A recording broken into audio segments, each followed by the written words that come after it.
اوعى تتكلم حد ما تعرفوش، واوعى تتكلم عن حد ما تعرفوش. يعني ايه تعرفه؟ يعني عشيرته، يعني دخلت بيته،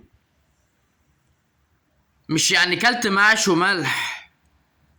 لا لا لا لا، عشيرته يعني عرفته، يعني دخلت بيته، دي اسمها عشيرته.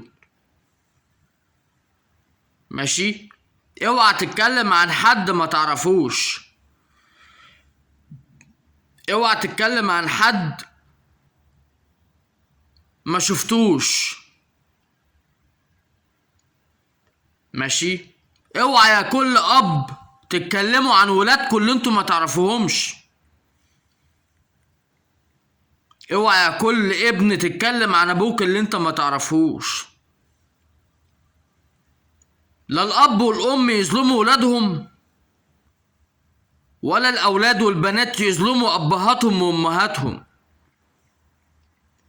مع ان الايام دي اباء كتير وامهات كتير ظلموا اولادهم وبناتهم ظلم ما يعلم به الا الله.